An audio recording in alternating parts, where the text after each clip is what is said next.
Good afternoon, everyone. It's a pleasure to be with you today for this third forum on Big Data and SDG. My name is Bapan Fakhruddin. I'll be sharing with you a couple of our experiences from Green Plant Fund as well as IRDR, how we actually promoting innovation in risk-informed action and multi-hazard early warning system. As we know that actually the system is getting more complex due to climate change, as well as there has been a cascading and compounding hazard create a lot of havoc to our society. And having a multi-hazard early warning systems is not also easy, it's challenging to looking at all the dimensions that need to be incorporated while actually designing and implementing such system.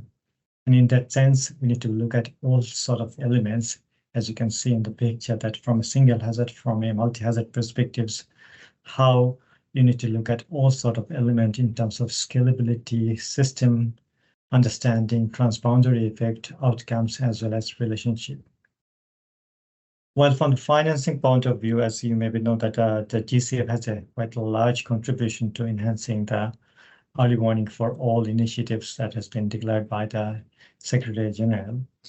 So far in our portfolio, we have spent more than $650 million over 61 projects globally, but still there has been a lot of challenges remains in terms of coordination regionally, thematically. There has been, look at the project that has been implemented, mostly it's a grant-based, and there was no such kind of sustainability or private sector engagement. There's a still gap remains on unfilled or demand versus supply, because with the emerging challenges, our demand is so high, we're not able to actually meet all those demanded. So globally, you need $3.5 billion for enhancing the early warning systems. I'm not sure actually who does that money. And also looking at the prioritization, that how actually countries should prioritize early warning for all, or early warning systems is their first priority as a national development goals. Looking at that aspect, there is no other way we can actually think about to more engagement and designing a system which is actually required people-centered approach. And in that particular sense, engagement is quite important, and having a framework is essential to ensuring that all the elements of an early warning systems are integrated, equally enhanced to support the end-to-end systems. IRDR as well as GCF are quite instrumental since 2015 when the first Sendai framework signed, to bringing this kind of framework to the countries, how we can actually look at more system-based thinking, how we can actually think about more integrated approach, bringing all the stakeholders together to design a impact-based early warning system. And that required a lot of, not only just a component-wise integration, but also required actually the information that we generate, how that could be linkage. So if you look at currently, we look for weather forecasting, flood forecasting, even with a different scale of weather forecasting into different platform. There's no such kind of platform which actually seamlessly integrated all your product into one diagram, as well as that actually translating that what does that risk interpret in terms of physical risk as well as your transitional risk, and how that could be interpreted to the potential financial impact or loss modeling to better generate our adaptation as well as mitigation aspect. And I think that's where actually innovation needs to be bring together to how we actually bring the big data as well as sustainable development goal to work together hand in hand to making sure that everything is interconnected, interoperable, as well as interlinked. GCF is quite instrumental in this sense to supporting to the country in a catalytic financing, not only just for the project, but also how they could actually provide readiness as well as other support. So it's a more country-driven open partnership organization which try to ensure that any risk that actually the country has or our partner has, how we can actually de-risk through our financial as well as project mechanism. So how we actually catalyze the impacts, we try to help build capacity and enabling environment. We also try to accelerate innovation or paradigm shift, to bring de-risk element or financial element to mobilize finance as a scale. And also we help national financial institution as well as organization to expand access to green finance. And as you can see from the financial modality, GCF sitting as actually in a mid-level, and you can see it's unique with all sort of financial equipment or element out there. So we provide equity, guarantor, grants, loan, seed support, all sort of instruments are actually there other than the MDBs or other philanthropy. And in terms of risk appetite, we have actually quite high risk to support to the country.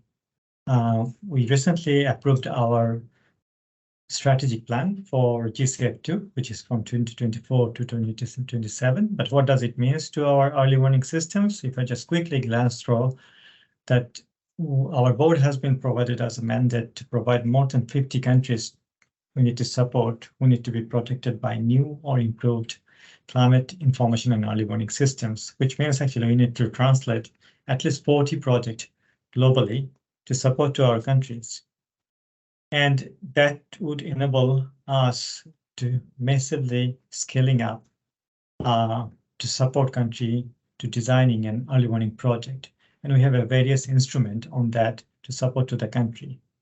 In terms of GCF2 commitment, we're also trying to making sure that how we actually provide more speeding money, like how faster we can actually fast track those early warning for all initiatives, as well as how can we make some simplified approach so that country can access the financing, and as well as how can actually complementary with other finance those are actually available in the market with the partnerships as well as in terms of volume. So what are the opportunity here for us to work together? As I said that we are highly committed to ensure the UNSG's goal for making early warning for all. We need to make sure that actually whatever the pipeline that we coming from the country, those are actually prioritized, focused, most vulnerabilities is optimized, coordinated, and bring actually innovation. And some of the framework that we actually created, like WMO Cruise SAP, which is like a short application process scaling up framework, early warning system fast track template, those country can actually access, use those templates to access financing. We able to finance our first project designing with all the 4 pillars of the early warning for all, which means UNDRR, WMO, IFRC, and ITU, to demonstrate how actually we can create more systematic way of financing. And there are actually many other instruments available in the GCF if non-accredited entity want to access the financing.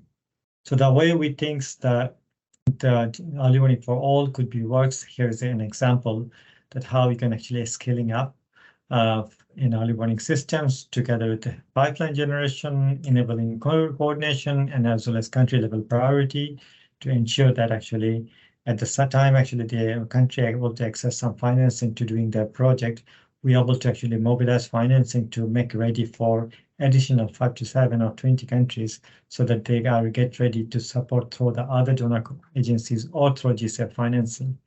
Finally, I just like to say in my remarks that we need to be a little bit think out of the box from the why actually we need an early warning systems. An early warning system is not only for saving people's life or reducing the property damage. The early warning system should be in the country to ensure a risk-based decision-making has been enabled to the country, to all the sector, to utilize those information for their proper risk assessment and taking appropriate action. So we need to go beyond just saving lives and livelihood rather than actually risk-based decision-making behavioral changes to our sector to ensure a long-term sustainability. And that could lead you to finally a loss and damage or other kind of financial implication that you may face in the future for natural disaster. Thank you so much.